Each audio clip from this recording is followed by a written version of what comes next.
pagi, kami dari kelompok 9 kelas Indralaya akan mempresentasikan hasil diskusi kami mengenai pengorganisasian siswa dan posisi guru siswa dalam pemerolehan pesan. Sebelumnya, saya akan memperkenalkan anggota kelompok kami terlebih dahulu. Saya Rantika Putri Natala Batubara sebagai moderator. Selanjutnya ada Tiara Eliza dan Magnum Septasari. Yang pertama mengenai pengorganisasian siswa. Dalam dunia pendidikan, peran pengorganisasian siswa dalam halnya untuk mencapai kemaksimalan dalam pembelajaran juga diperlukan. Dalam hal ini, manajemen dari seorang guru dan kebijakannya dalam mengambil keputusan setelah melihat keadaan anak didiknya sangat diperlukan. Dengan dukungan penjiwaan serta niatan yang baik dari seorang guru, tentu dalam hal manajemen di dalam kelas untuk menentukan cara pembelajaran mana yang paling tepat untuk siswa yang dihadapinya bukanlah menjadi suatu hal yang sulit. Selanjutnya, metode pengorganisasian siswa. Dalam pengorganisasian siswa, terdapat beberapa metode yang dapat diterapkan guru, yaitu pembelajaran secara individual, kelompok, dan klasikal. Yang pertama yaitu pembelajaran secara individual. Pembelajaran secara individual adalah kegiatan mengajar guru yang menitik beratkan kepada bantuan dan bimbingan belajar kepada masing-masing individu. Bantuan dan bimbingan belajar kepada individu juga ditemukan pada pembelajaran klasik. Adapun ciri-ciri yang menonjol pada pembelajaran individual dapat ditinjau sebagai berikut. Yang pertama ialah tujuan pengajaran. Dalam pengajaran individual awal pelajaran adalah kemampuan tiap individu, sedangkan pada pengajaran klasikal awal pelajaran berdasarkan kemampuan rata-rata kelas, yaitu tiap individu memiliki paket belajar sendiri-sendiri yang sesuai dengan tujuan belajarnya secara individual juga. Yang kedua ialah siswa sebagai subjek yang belajar. Kedudukan siswa dalam pembelajaran individual bersifat sentral, yaitu pembelajaran merupakan pusat layanan pengajaran. Yang ketiga yaitu kedudukan guru dalam pembelajaran individual. Kedudukan guru dalam pembelajaran individual bersifat membantu. Bantuan guru berkenaan dengan komponen belajar berupa perencanaan kegiatan belajar, pengorganisasian kegiatan belajar, penciptaan pendekatan terbuka antara guru dan siswa, serta fasilitas yang mempengaruhi proses belajar. Selanjutnya, yang keempat ada program pembelajaran individual. Program pembelajaran individual merupakan usaha memperbaiki kelemahan pengajaran klasikal. Dari segi kebutuhan pembelajar, program pembelajaran individual lebih efektif, serta siswa yang belajar sesuai dengan programnya sendiri. Yang kelima, yaitu orientasi dan tekanan utama pelaksanaan. Dalam penekanannya, pembelajaran individual dapat dilakukan dengan model pembelajaran konstruktivistik maupun behavioristik, tergantung pada keadaan siswa ataupun jenjang pendidikannya.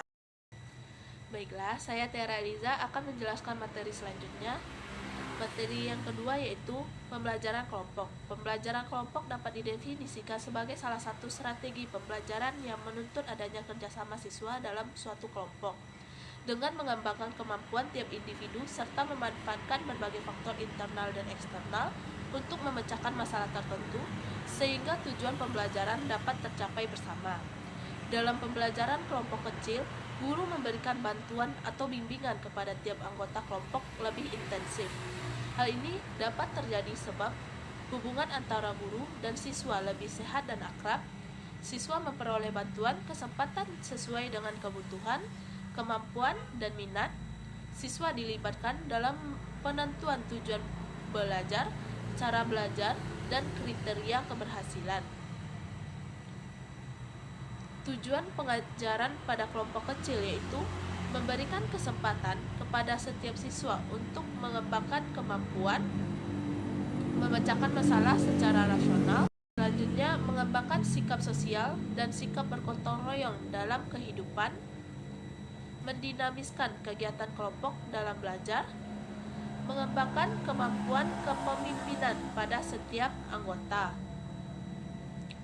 B. Siswa dalam pembelajaran kelompok kecil adalah anggota kelompok yang belajar untuk memecahkan masalah kelompok.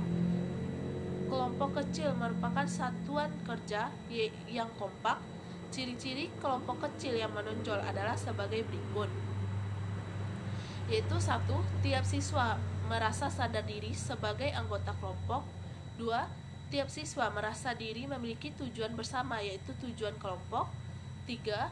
Memiliki rasa saling membutuhkan dan saling tergantung. 4. Ada interaksi dan komunikasi antar anggota. 5. Ada tindakan bersama sebagai perwujudan tanggung jawab kelompok. C. Guru sebagai pembelajar dalam pembelajaran kelompok, yaitu peranan guru dalam pembelajaran kelompok sebagai berikut. A. Pembentukan kelompok. Pembentukan kelompok merupakan kunci keberhasilan belajar kelompok. Pertimbangan dalam pembentukan kelompok adalah tujuan yang akan diperoleh siswa, latar belakang pengalaman siswa, dan minat atau pusat perhatian siswa. Kelompok bisa dibuat berdasarkan perbedaan individual dalam kemampuan belajar, perbedaan minat belajar, pengelompokan berdasarkan jenis pekerjaan yang akan diberikan, pengelompokan atas dasar wilayah tempat tinggal siswa, pengelompokan secara random atau di lotre, tidak melihat faktor-faktor lain, pengelompokan atas dasar jenis kelamin, ada kelompok pria, wanita, atau campuran. Namun demikian, sebaiknya kelompok menggambarkan yang heterogen, baik dari segi kemampuan belajar maupun jenis kelamin. Hal ini dilakukan agar kelompok-kelompok tersebut tidak berat sebelah, ada kelompok yang baik dan ada kelompok yang kurang baik. B. Perencanaan tugas kelompok, yaitu perlu disiapkan oleh guru. C. Pelaksanaan. Dalam pelaksanaan mengajar, guru dapat berperan sebagai pemberi informasi, fasilitator, pembimbing, dan pengendali ketertiban kerja. D. Model-model pembelajaran kelompok, yaitu A. Student Teams Achievement Division atau disingkat STAD. B. Number Hits Together atau disingkat NHT. C. Jigsaw. Pada dasarnya, pada model ini guru membagi satuan informasi yang besar menjadi komponen-komponen lebih kecil.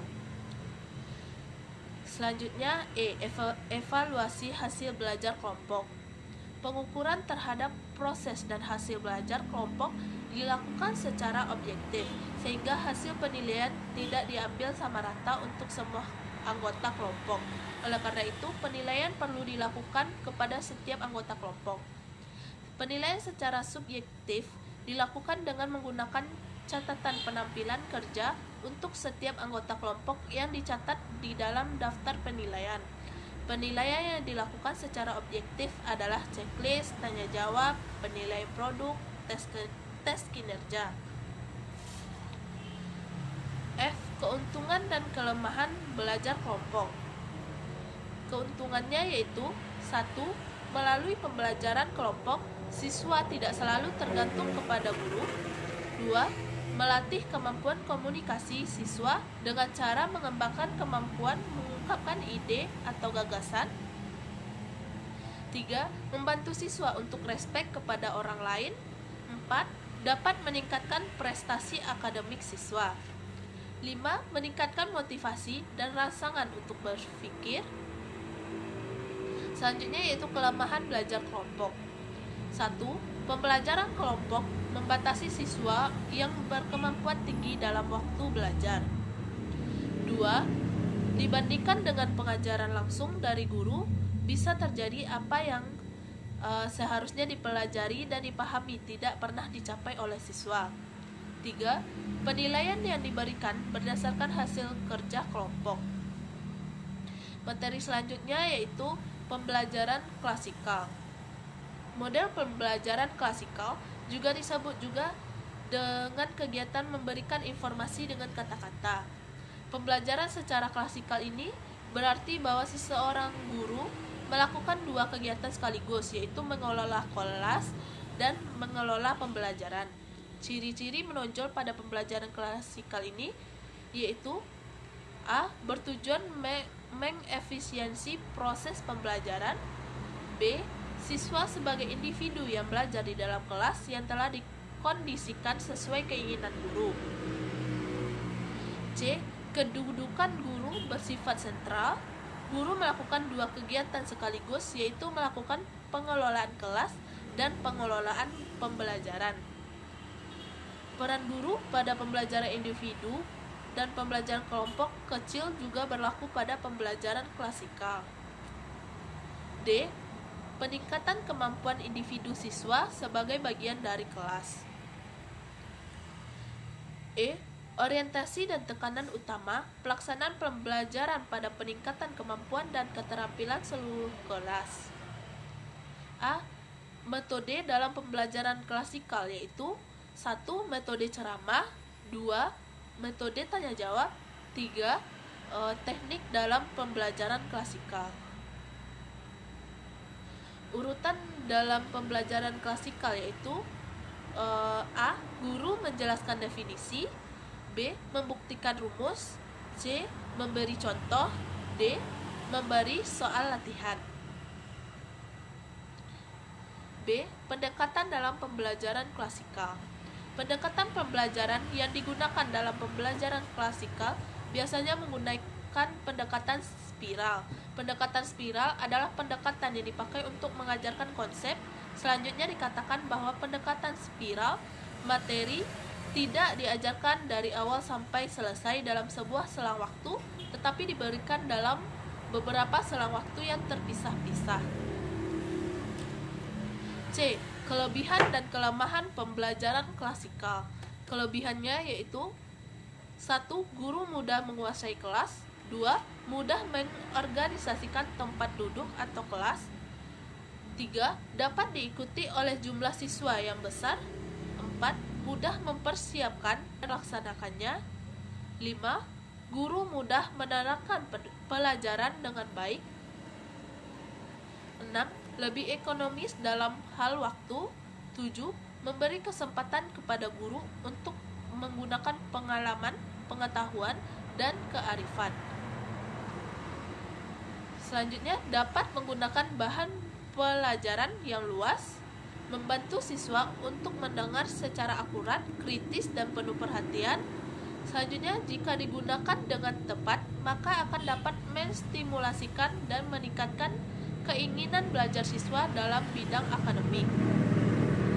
Dapat menguatkan bacaan dan belajar siswa dari beberapa sumber lain. Kelemahan dari pembelajaran klasikal yaitu mudah menjadi verbalisme.